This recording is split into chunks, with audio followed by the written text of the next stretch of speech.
pelo menos começando a se convencer de que Jesus era de fato o Messias, de que Jesus de fato era o Cristo. Mas nesse tempo, nesse momento, Jesus foi tentado por esse doutor da lei, por esse homem que certamente conhecia, né, da palavra, conhecia da Torá, ele conhecia, né, o significado histórico e prático daquilo que Jesus estava contando, Jesus estava falando, que era o amor ao próximo, e ele decide tentar Jesus fazendo essa pergunta: mestre, o que farei para herdar a vida eterna? Óbvio que Jesus sabia, e Jesus poderia respondê-lo de forma clara. Só que Jesus precisava citar os mandamentos. E Jesus começou a citação dos mandamentos quando ele pergunta, e ele diz o que está escrito na lei, ou como você lê, ou como você interpreta. Afinal, ele era um doutor da lei. Tudo que Jesus falasse, ele saberia claramente replicar. Então Jesus devolve a pergunta: o que você entende sobre a lei? O que você sabe do que está escrito sobre o seu próximo? E ele respondeu: amarás ao Senhor teu Deus de todo o teu coração, e de toda a tua alma, de todas as tuas forças, e de todo o teu entendimento, e ao teu próximo como a ti mesmo. E disse-lhe: respondeste bem, faze isso e viverás. Só que parece que a resposta é incompleta, e ele continua perguntando: ok, mas quem é o meu próximo? Foi aí que Jesus precisou construir a parábola do bom samaritano. Para quem ainda não sabe, nesse tempo, no tempo de Jesus, os judeus não se comunicavam com os samaritanos. Quando nós olhamos para João capítulo 4, no episódio da mulher samaritana, né, o texto é bem claro e enfático em dizer que os judeus tinham uma rixa com os samaritanos. Isso aconteceu no tempo dos reis, quando houve separação entre os reinos, reino do norte e reino do sul, e Samaria, como capital do reino do norte, começou a meio que se misturar com as nações pagãs, e aí eles eram considerados como impuros, como judeus impuros. E essa rixa entre reino do norte e reino do sul perdurou por séculos, até o tempo de Jesus.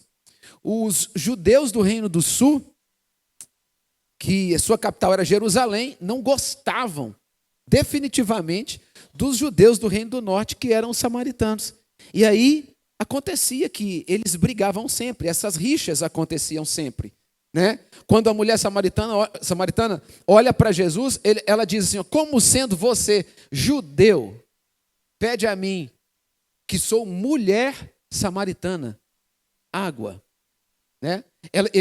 Ela está enfatizando: você é de lá, nós somos daqui, nós não nos comunicamos, você não tem direito de pedir água para mim.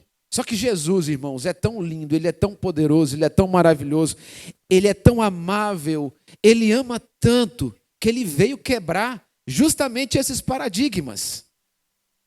Está Pedro e Paulo brigando sobre judeus, sobre gentios, enquanto Jesus veio dar sua vida por todos, por judeus, por gentios, por gregos, por todos. A Bíblia diz em Atos capítulo 2 que quando o Espírito Santo desce sobre a igreja, na grande manifestação do Espírito Santo, na descida do Espírito Santo, lá em Jerusalém, haviam todos os tipos de pessoas, de todas as nações que nós podemos imaginar. A Bíblia diz do ponto da Galácia, de Jerusalém, de Samaria, de todas as nações, haviam pessoas ali.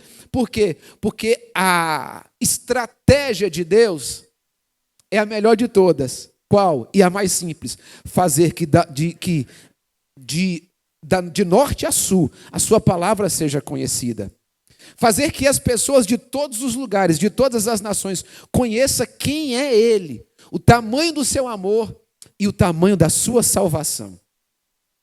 A Bíblia deixa muito claro no mandamento de Jesus, quando ele está subindo para o céu, quando ele está sendo assunto ao céu, a Bíblia diz que ele olha para os discípulos e diz: portanto, ide por todo o mundo e pregai o evangelho a toda. E aí ele diz: os judeus que crerem e for batizados serão? É isso que diz? Ele diz, quem crê. Quem crê. E esse quem crê engloba você, engloba a mim, engloba os nossos queridos irmãos americanos, engloba as pessoas de todos os lugares do planeta, engloba os países que nós nem conhecemos, os nomes que nós nem conhecemos, que nós nem sabemos. Outro dia eu estava estudando sobre geografia e vi o nome de um país que eu nunca ouvi na minha vida, Belize. Quem aqui sabia que esse nome existia, que era um país? 1, 2, 2 pessoas, 3 pessoas. Aqui a gente tem 90 pessoas, mais ou menos. Jesus morreu para que as pessoas que moram em Belize fossem salvas. Quem crê e for batizado será salvo. Jesus não estava ligando para negócio de samaritano de rixa com judeu. Jesus não se importava com isso. E aí, um judeu, mestre da lei, que conhecia da Torá, que conhecia a palavra, decide perguntar a Jesus, então, quem é o meu próximo? Aí Jesus fala assim, opa, encontrei o que eu queria. Encontrei a brecha, o lugar. Sabe quando você está querendo evangelizar uma pessoa, e aí ela te faz uma pergunta e você fala, encontrei a pergunta certinha que eu precisava para pregar para essa pessoa? Jesus encontra o lugar certo na conversa para pregar o evangelho para aquele homem. E aí então Jesus começa a contar uma parábola. Jesus começa dizendo no versículo 30, descia um homem de Jerusalém para Jericó e caiu nas mãos de salteadores. De Jerusalém para Jericó havia uma estrada que era muito conhecida, porém era também muito evitada. Porque nesse lugar, era um lugar, a estrada de Jerusalém para Jericó, era uma estrada assim, até apertada, e em determinados momentos, em certas alturas da estrada, encontravam-se cavernas, lugares de fato perigosos.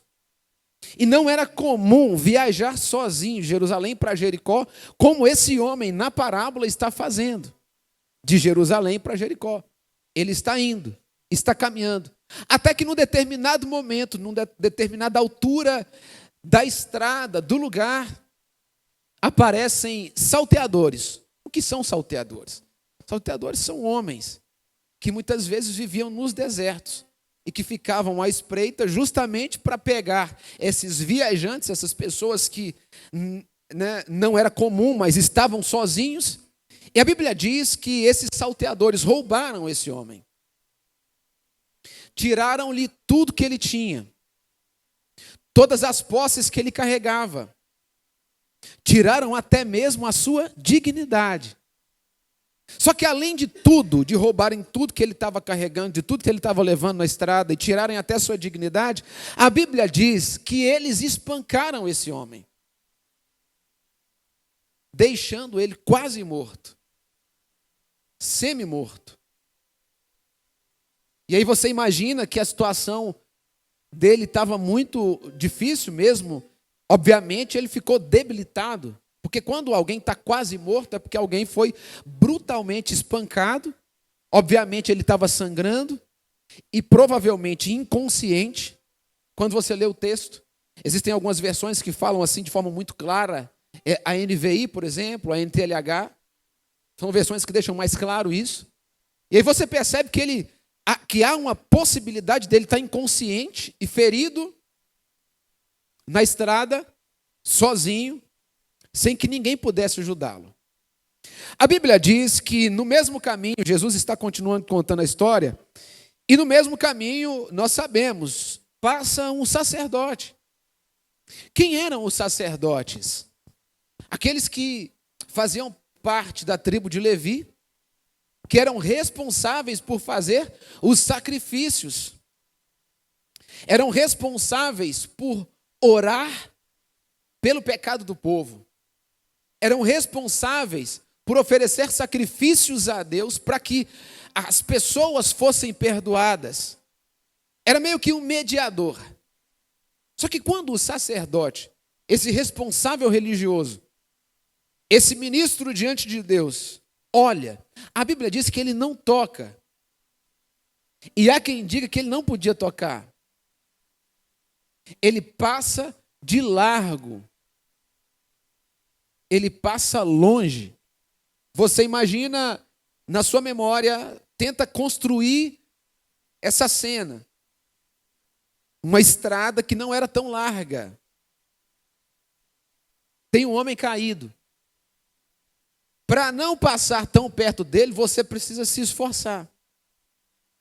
Ele preferiu se esforçar em passar longe do que de ajudar, que estava mais perto. O esforço que ele fez foi completamente contrário aos princípios daquilo que ele pregava. Mais ou menos assim: faça o que eu falo, mas não faça o que eu... A mensagem que o sacerdote deixou clara.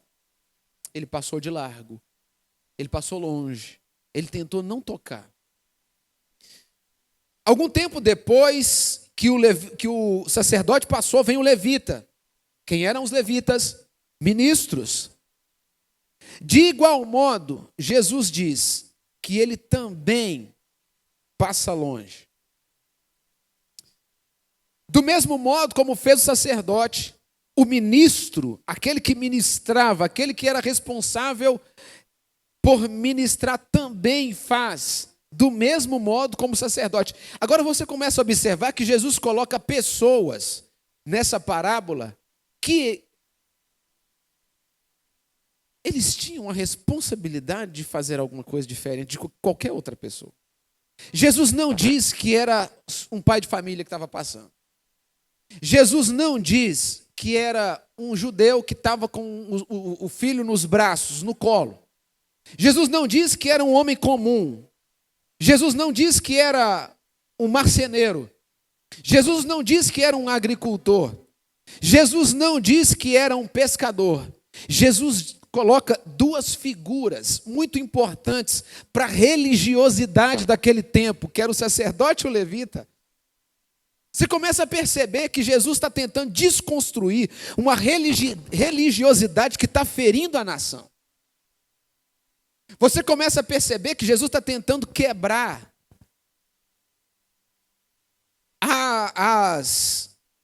os muros, as fortalezas, essa palavra que eu queria usar. Jesus está tentando quebrar as fortalezas que a religiosidade construiu na vida, na cultura, na política daquelas pessoas. Sacerdote não pode tocar. Levita também não pode tocar. Então que ele fique caído. Que ele morra sozinho. Então que ele morra à míngua. Ou que alguém tenha misericórdia. Alguém que seja da sua própria... Jesus está tentando desconstruir duas figuras de autoridade religiosa. Eles passam de largo e não tocam. Só que aí, nesse mesmo lugar, está passando um homem e ele é samaritano. Que coisa linda. Samaritano. Irmãos, Jesus não era samaritano.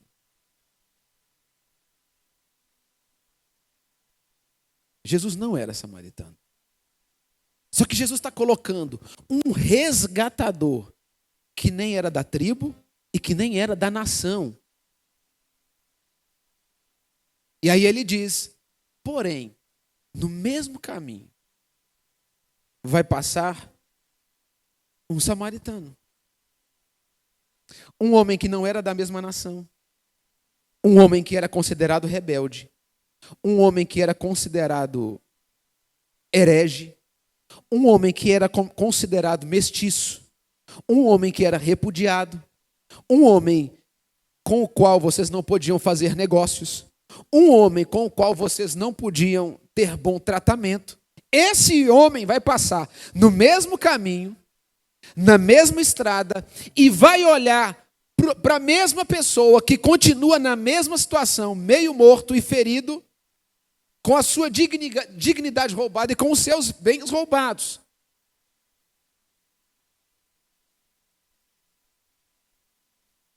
Versículo 33.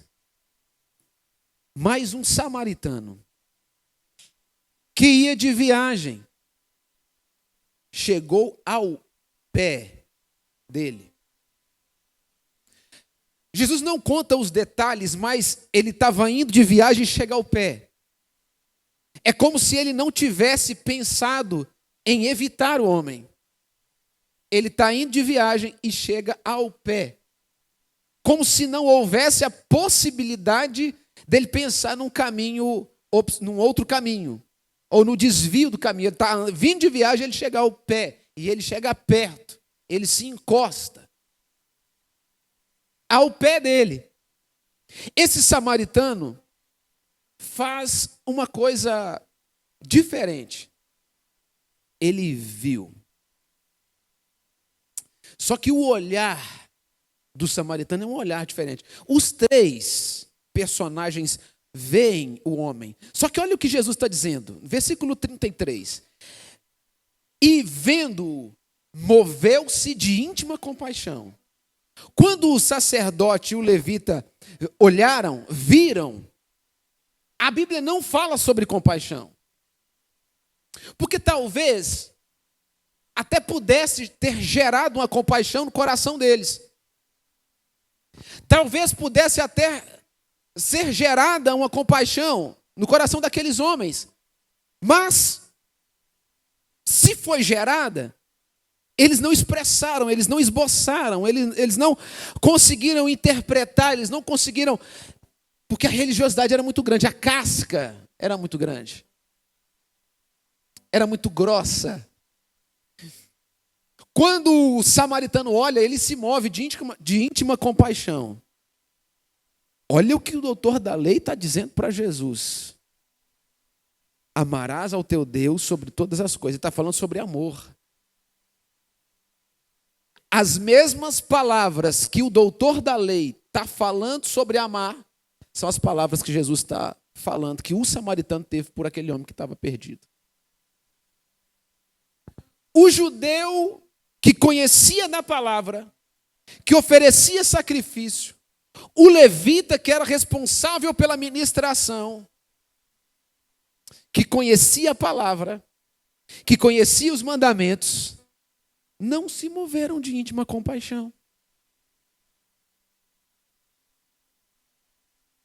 Porque, irmão, quantos de nós conhecemos a verdade? Conhecemos a palavra. Sabe quem na Bíblia, no Antigo Testamento, que conhecia a palavra e não se moveu? Eli. A Bíblia diz que Deus, através de Samuel, deu um recado para Eli. Que a espada da justiça de Deus desceria sobre a casa dele. Que Deus faria justiça na casa de Eli, porque os filhos de Eli eram jovens pecadores e Eli não reagia para corrigir seus filhos. Num determinado momento do texto, a Bíblia diz que Eli fala para Samuel assim, que Deus faça o que ele quiser fazer, afinal de contas ele é Deus. Olha isso. Só que Eli tinha no coração um certo, eu não sei se era temor, porque olha o que a Bíblia diz. Ele já estava velho, com 98 anos de idade. A arca é levada para a frente de batalha. Os filhos dele, Ofni e Finéias, também vão. E eu disse ontem, quando o benjamita vem falar que 34 homens morreram, quando o benjamita fala que os seus 2 filhos morreram, a Bíblia não fala sobre uma reação de Eli. Mas quando ele fala que a arca de Deus foi levada, ele cai. Ele conhecia a verdade. Ele representa aquele crente que conhece a verdade. Que às vezes até tem um temor no seu coração. Que até conhece a palavra. Irmãos, nós conhecemos a palavra. Eu posso dizer para vocês que talvez nós sejamos uma das gerações que mais conhece a palavra. Porque as informações chegam a nós a todo tempo, a todo instante. Você pode imaginar que alguns séculos atrás, os irmãos não tinham acesso à Bíblia como nós temos hoje. A gente tem exemplares diversos na nossa casa. De todas as traduções que a gente imagina, King James atualizada, Nova Versão Internacional, NTLH, Almeida Revista e Corrigida, Almeida Revista Atualizada. E diversas outras versões. A gente, às vezes, gosta até de fazer coleção de Bíblias. Bíblia de estudo. Bíblia de estudo pentecostal. Bíblia de estudo do evangelista. Bíblia do culto. Tem uma Bíblia ali que chama Bíblia do culto.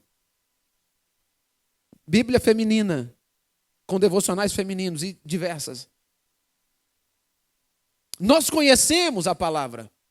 Mas a questão não é só conhecer a palavra. A questão é ser movido por ela. Eli conhecia sobre a arca. Ele prezava pela arca. Ele sabia o símbolo da arca. Mas em nenhum momento Eli se moveu pela arca. Em nenhum momento Eli se moveu para corrigir os seus filhos. Em nenhum momento ele se moveu pela presença que a arca representava para ele. O sacerdote e o levita estão do mesmo jeito, eles conhecem a palavra. Eles interpretam a palavra, eles conhecem os mandamentos lá em Êxodo capítulo 20. Eles sabem sobre amor e compaixão, só que eles não se movem para o amor e para a compaixão, eles não conseguem se mover. E muitos de nós, na nossa geração, estamos nos tornando Elis. Muitos de nós, na nossa geração, estamos nos tornando esse sacerdote e esse levita, que conhece tanto a palavra, que entende tanto sobre os mandamentos, que sabe falar tanto sobre compaixão, sobre amor, mas muitas vezes nós estamos passando na estrada de Jerusalém para Jericó, e nós estamos olhando para aquela pessoa que está caída, que está perdida, nós estamos olhando para aquele homem que foi assaltado, nós estamos olhando para aquele homem que está ferido, que tem feridas expostas e está quase morto, e nós estamos passando de largo. Mas nós conhecemos a palavra. Talvez esse samaritano não conhecesse, como os judeus do sul conheciam. Só que olha o que ele faz. Quando ele vê, ele se move de íntima compaixão. Primeiro passo, se moveu de íntima compaixão. Ele parou e ele se moveu de íntima compaixão. No versículo 34, a Bíblia diz que ele se aproximou, atou-lhe as feridas, deitando-lhes azeite e vinho. Esses objetos que o samaritano usa têm algumas representações. Quando nós olhamos, por exemplo, para o vinho, no tratamento da ferida, certamente era o primeiro elemento que era usado no tratamento da ferida, lembrando que ele está num lugar, numa estrada, sozinho, provavelmente com aquele homem, e ele não tem acesso fácil a médicos ou a pessoas preparadas para cuidar daquele homem. Os recursos que ele usa são os recursos que ele tem. É mais ou menos assim: Senhor, mas eu não sei falar. Aí os pregadores dizem assim: mas você sabe falar que Jesus é bom? Mas eu não sei pregar. Mas você sabe falar, contar o testemunho da sua vida, de onde você estava e onde Jesus te tirou? E onde você está hoje? Então você tem recursos. Ele usa os recursos que ele tem. O vinho, no versículo 34, a Bíblia diz que ele se aproximou, atou as feridas, deitou nelas azeite e vinho. O vinho funcionava como um antisséptico, porque ele tinha álcool, né? O vinho fermentado. Aí você imagina uma ferida exposta, aberta, e talvez com a terra da estrada, que não era pavimentada. A probabilidade de haver uma infecção era muito grande. Então ele precisava passar um antisséptico. Qual? O vinho.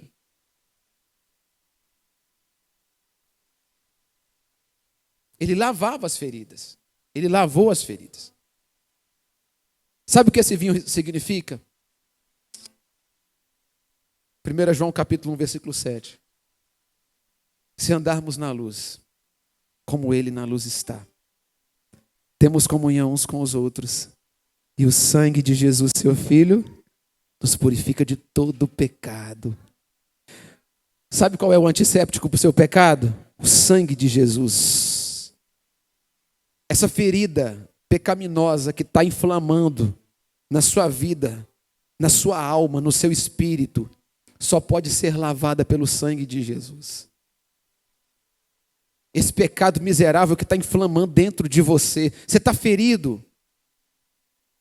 Sabe, eu não estou falando sobre feridas expostas no nosso corpo, para nós agora. Eu estou falando sobre feridas que às vezes a gente não vê. Eu estou falando sobre feridas que o pecado causa. Eu estou falando sobre feridas na minha alma que as decepções causam. Irmãos, nós vivemos numa geração onde as pessoas estão se decepcionando muito. Nós estamos vivendo numa geração onde as pessoas estão ferindo muito as outras. Nós estamos vivendo numa geração onde é tudo sobre mim e nada sobre o meu próximo. E isso vai gerando feridas. E de repente você criou expectativas sobre alguém ou sobre alguma coisa, sobre uma pessoa. Só que as expectativas que você criou não foram correspondidas. E aquilo gerou em você uma ferida. Porque a decepção só acontece quando nós criamos expectativas em pessoas. Procure na sua vida. Procure as decepções que você teve. Pense nela. Você só teve essa decepção. Você só se decepcionou assim, porque você criou expectativas sobre alguém ou sobre uma pessoa. É uma regra óbvia, natural da vida. Decepções acontecem porque nós criamos expectativas. E quando essas expectativas são frustradas, nós geramos feridas. E às vezes essas feridas estão nos perturbando. Ela está ardendo, ela está doendo. E aí o bom samaritano quer fazer, sabe o quê? Jogar vinho. Sabe qual é o vinho? O sangue de Jesus. O sangue de Jesus. Eu me lembro que a minha mãe fazia uma oração muito bonita e ela falava assim, né, talvez pela sua falta de conhecimento ou entendimento, ela falava assim, Senhor, quando ela orava por um enfermo, pinga uma gota do teu sangue. E quer saber? Irmãos, eu acredito que Jesus pingava uma gota do sangue dele. Nem que fosse de forma figurativa. Porque é o sangue de Jesus que sara, meu irmão. É o sangue de Jesus que sara esse coração que está ferido aí. Essas decepções que foram causadas por expectativas que foram frustradas. É o sangue de Jesus que cura elas. É o sangue de Jesus que desinflama essas feridas. Essa intoxicação vai sair quando você pedir, Jesus, me lava com o teu sangue. Jesus, passa o teu sangue, o teu vinho nessas minhas feridas, que elas estão me incomodando, elas estão doendo. Jesus, me ajuda. Olha isso. O sangue de Jesus. Ele que é necessário para limpar esse coração, desinfetar essa alma das toxinas do mundo, das toxinas do pecado, das toxinas do ódio, das toxinas da falta de perdão. Às vezes a gente até fala que perdoou, mas lá dentro do coração você sabe que não. Às vezes você fala, não tenho nada contra ele, ou não tenho nada contra ela, mas só Deus sabe. Nas partes mais escuras do seu coração, onde ninguém consegue entrar, como o sangue de Jesus precisa passar lá. Não tenho nada contra ele. Se ele precisar da minha ajuda, eu até ajudo. Jesus sabe que o sangue dele precisa passar dentro lá. Jesus sabe. Não, já perdoei, mas eu não quero contato. Jesus sabe que o sangue dele precisa passar lá. Esse vinho precisa passar. E aí, no processo, ele passa também o azeite. A gente precisa concluir. As crianças vão apresentar, né? Ele passa o azeite. Logo após o vinho, ele vem com o azeite. Esse azeite de oliva, tirado lá daquele jardim, de onde Jesus estava, o Getsemane, né? Das olivas. E ele agia como esse bálsamo para selar, para evitar que a ferida ficasse tão exposta, e ajudava na cicatrização. Depois do vinho ser passado na ferida, depois dela ser desintoxicada, ele vinha com azeite, Guinho. Passava, era o que ele tinha nas mãos, Guinho. Ele não era médico.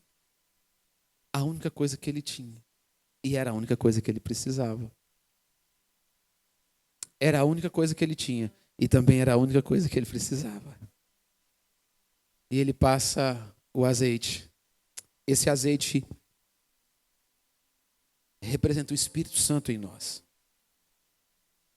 Ele é o símbolo do Espírito Santo, da unção de Deus sobre nós, da misericórdia de Deus sobre nós. Enquanto esse vinho vai limpando e purificando, o que dói, esse azeite vem em seguida trazendo esse refrigério, esse consolo, essa cura, essa paz. O azeite vem selando, vem trazendo a paz, vem trazendo a cura. Observe que a imagem do Espírito Santo, quando Jesus está sendo batizado nas águas do Rio Jordão, um dos símbolos do Espírito Santo, a Bíblia diz que João Batista diz assim, olha, que o Cristo está vindo, mas ouve-se uma voz do céu, dizendo, esse é o meu filho amado em quem eu tenho prazer. Ou seja, o filho está sendo batizado. O pai diz, esse é o meu filho amado. E o Espírito Santo desce sobre Jesus, pousa sobre Jesus em forma corpórea de uma pomba. Quando você olha para esse texto, você percebe sobre a singeleza, sobre a paz que o Espírito Santo proporciona. Sem agressividade, ele traz uma paz. Ele traz a paz que o mundo não consegue dar. A paz. E aí, depois que ele passa o azeite, ele vem com as ataduras, né? Versículo 34, atou-lhe as feridas, ou enfaixou as feridas. É interessante uma coisa, como a Bíblia não diz que ele estava preparado, existe a possibilidade dele ter rasgado suas próprias vestes, a sua própria roupa, parte da sua própria roupa, para atar a ferida daquele homem que ainda estava exposta, que ainda estavam expostas, estavam lavadas, estavam embalsamadas, mas ainda estava exposta. E essa atadura, talvez improvisada, naquele momento representa essa reconstrução, essa reprodução da dignidade que o Espírito traz sobre nós. Eu amo o testemunho de Eduardo, do diácono Eduardo, do Duca. E às vezes quando a gente cita, ele chora, do nada. Sabe por quê? Porque ele olha, quando ele tinha perdido a dignidade dele, ele nem está aí hoje, né? Ele está se recuperando da cirurgia. Ele olha para a dignidade dele que estava roubada. O mundo roubou a dignidade. Ninguém queria ficar perto. As autoridades já conheciam ele. Todas as pessoas que chegavam perto era para usufruir dele alguma coisa. Mas ele diz que enquanto ele estava nas madrugadas nas ruas, os pais estavam de joelhos dobrados. Senhor, restaura a dignidade do meu filho. Senhor, restaura a dignidade do meu filho. E aí quando você conta o testemunho, ou quando ele mesmo conta o testemunho, você fica impactado. E você percebe que ele chora por quê? Porque a dignidade dele foi restaurada. A dignidade dele foi reconstruída. E é isso que Deus faz conosco. E é isso que o Espírito Santo faz com a gente. As feridas estão expostas, elas estão abertas. E ele vem trazendo o refrigério sobre nós. Ele vem sarando as nossas feridas. Ele vem passando o bálsamo de Gileade, o bálsamo que cura, o bálsamo do Espírito Santo. E por fim, ele vem atando as nossas feridas, ele vem fechando tudo. Ele vem dizendo: filho, eu vou curar, isso aqui vai passar, isso aqui vai cicatrizar. Eu sou a cura que você precisa. Fique de pé comigo nessa noite. Eu queria que o grupo de louvor preparasse aquele hino, recebe a cura, sabe? Recebe a cura.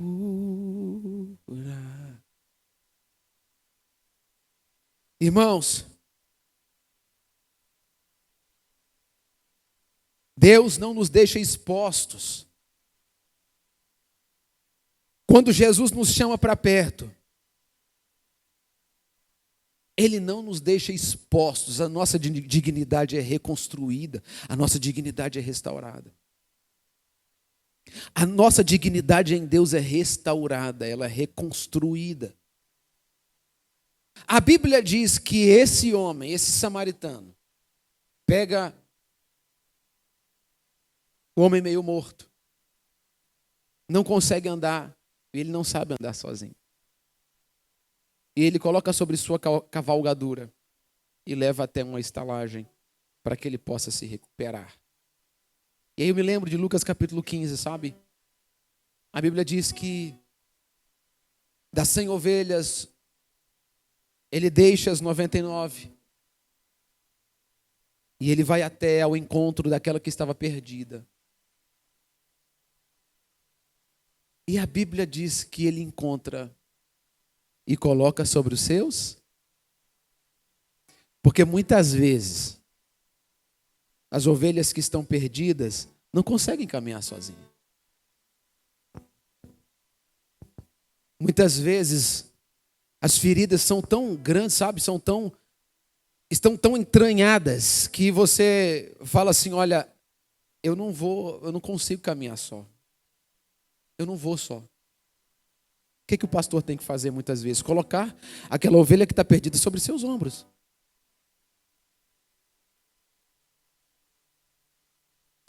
E nós não vamos sair do lugar enquanto esse excesso de confiança estiver em nós. E nós não vamos nos encontrar enquanto nós não permitirmos que o Senhor nos ajude. Enquanto nós não permitirmos que Ele nos coloque sobre sua cavalgadura. Enquanto nós não permitirmos que Ele nos coloque sobre os seus ombros. E a Bíblia diz em Lucas 15 que Ele coloca a ovelha perdida sobre os seus ombros. E Ele volta com ela para o aprisco. Lá Ele cuida dela. E a Bíblia diz que o bom samaritano coloca o homem ferido sobre a sua cavalgadura e leva até uma estalagem. Paga. Fala assim: olha, cuida dele. E o que faltar, deixa que eu pago quando eu voltar. O mais interessante de tudo isso é que essa conta já está paga. O homem ferido não precisou se responsabilizar por nada, porque a conta já tinha sido paga. Você imagina ele acordar talvez do coma e ele pensar assim: quem me colocou aqui? Foi um homem. E talvez ele estivesse pensando: mas eu preciso pagar tudo isso. E talvez o responsável pela estalagem olhasse para ele e falasse assim: não, já está tudo pago. Já está tudo pago. Irmãos, a gente pode estar pensando que essa mensagem é só para não crentes, né? Não, definitivamente não. Existem muitos de nós que estamos à beira do caminho, caídos. E às vezes se sentindo tão só, tão ferido. Existem amarguras na sua alma. Existem enfermidades na sua alma que precisam ser curadas. E Jesus está dizendo: eu quero curar elas. Eu quero te ajudar. Eu quero colocar você nos meus ombros. Eu quero levar você até uma estalagem para que você possa se recuperar.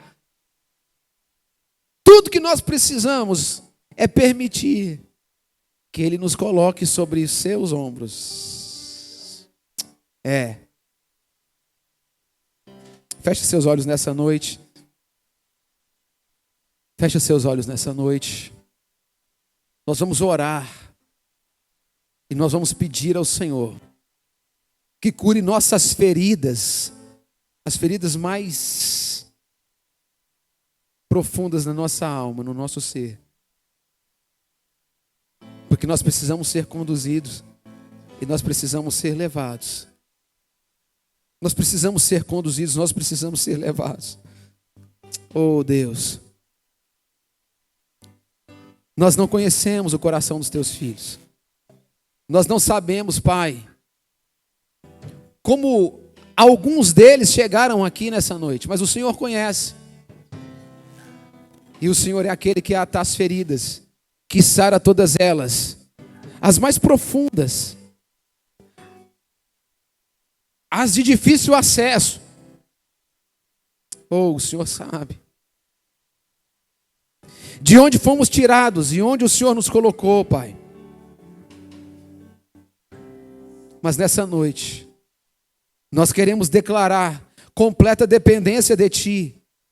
Sozinhos nós não podemos e sozinhos nós não conseguimos. Ajuda-nos, Espírito Santo. Ajuda-nos, Deus. Ajuda-nos, Senhor. Cante essa canção.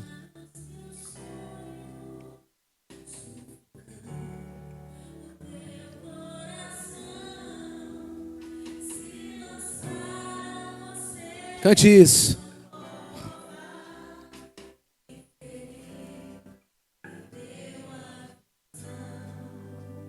Se tentaram matar,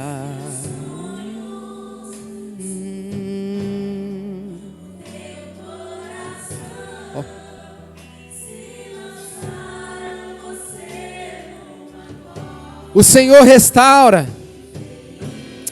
Restaura. O Senhor restaura. O Senhor restaura. O Senhor restaura.